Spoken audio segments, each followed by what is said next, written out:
Major Music. What's up? I'd like to welcome y'all to Major Music TV. It's your boy D-Dot coming at y'all with another video for this week.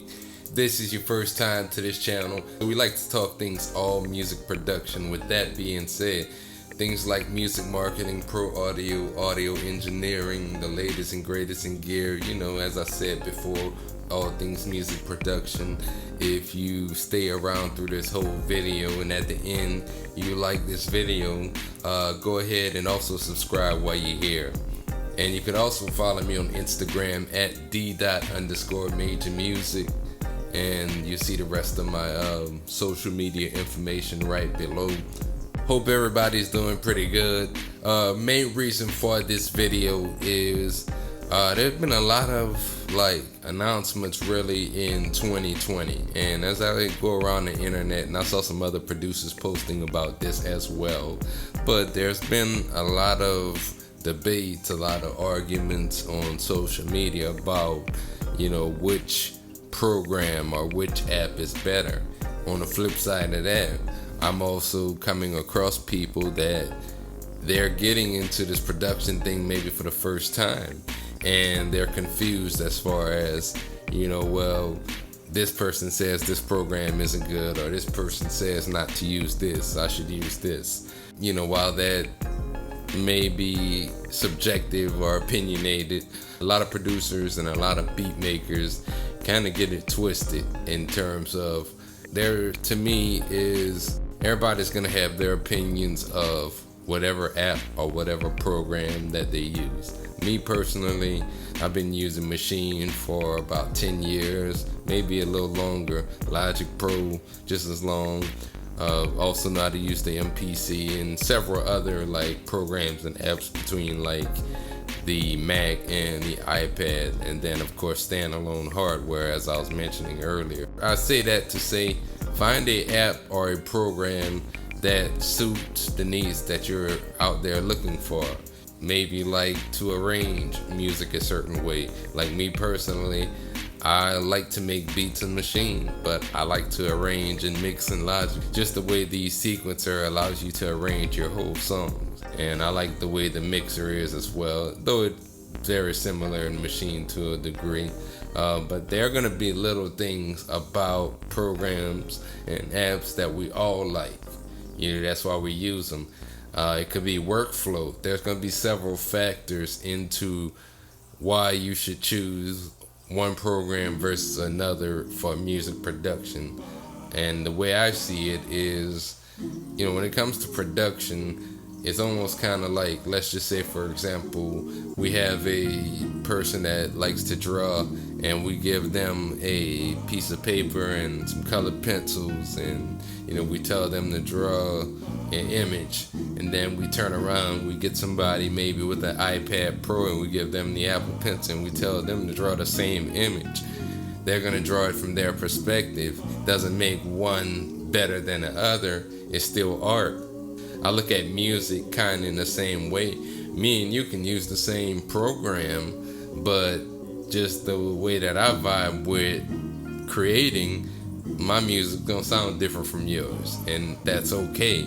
That's the beauty of music production in 2020. It's been a real good year. I mean, we started off with the MPC 1, MPC Live 2.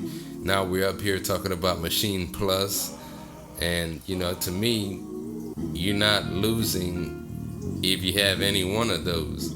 I mean, they can all create really good music. I'm a fan of both Native Instruments and Akai, so there are things I like about both. I got 10 years worth of content and libraries that I have on the Machine side, as to where, I just got back into MPC, March of this year, as to where before that I was using MPC 2000 XL, but that was years ago. I didn't have as much invested in MPC. I just like the MPC workflow, but I can do a lot of those same things on Machine. So aside from that, I went with the MPC 1 because I wanted to get back into that workflow, but it doesn't mean that I'm gonna stop using it, just because I have MPC 1 now. And then same thing goes for Beatmaker 3. So I just say, whenever you're looking to get into your program for the first time, do some research. Maybe watch a couple of beat making videos online to find what you like the most. Or, it could also be maybe money involved. Maybe you have just enough to get something at a decent price versus spending like over $1,000 to get started making beats. So you really got to think about that as well. It's not really like it was when I first started making beats. You had like Sony Acid was the thing, Reason 3, Logic Pro 8. That was, I remember my very first program or app was like around 2001, 2002. That was the Magic's Music Studio. I know where I got it at the time. I was working at Best Buy in Louisiana, and I remember we would stock these shelves with this software, and I saw it in there one day, and I picked it up just, at that time. That's when I kind of started expressing interest in music production. And that led to me using Reason, and then from Reason I went into Logic, and then Machine, and then so on and so forth. The thing I always like to tell people that their very first time getting into production, just like I said, there's going to be a lot of factors that come into play when choosing your first music production program, or it could also be hardware if you want to go in that direction as well. I know a lot of people are going DAW-less. I actually produce on iPad as well as my Mac that you see right here, and then I have my DAW-less setup that you see in some of my videos as well. So it's not really as expensive in 2020 as it was when I started making beats like around 01 or 02ish. So you have a lot of options these days. And then for a lot of the other more established guys, let's stop having this gear envy versus one another. There's a lot of different programs out there, and we could be collaborating, creating some really good music, or use whatever you have to create music. I always say learn one or two programs really good, and then kind of branch out to other things. Because that's how I started. Now I think, when I really think about it, I probably make beats at least in 7, 8, 9 different apps, or hardware, whatever you want to call it. But that's because I like different workflows at different times. I like doing different things. It just helps me create. Now, I can admit, at one time I did have gear envy myself. Well, it wasn't gear envy, it was more software envy. I can remember back when I first got into it, I was heavy into, as I was saying a little bit earlier, using like Reason 3 and Logic Pro 9. And that was during the times when, mid 2000s, when there was a lot of cracking software going on. So you were able to go online, and you probably still do so, but I haven't cracked software in years. I can say pretty much for the better part of the last decade, I probably purchased close to 100% of everything music production wise that I use, whether it's software or hardware. If not, I've probably gotten it free from somewhere, or somebody gave it to me or something. But I haven't, I've got away from pirating software. Part of the reason for that is, just like I believe that as a artist you should support the producer, you should also support the companies that make these products for us to make beats, because if we don't do that, they may not be around for us to be able to make beats. They allow me to do something that I enjoy a lot, which is music production. So I'm definitely going to always support the developers and the companies that make a lot of these products.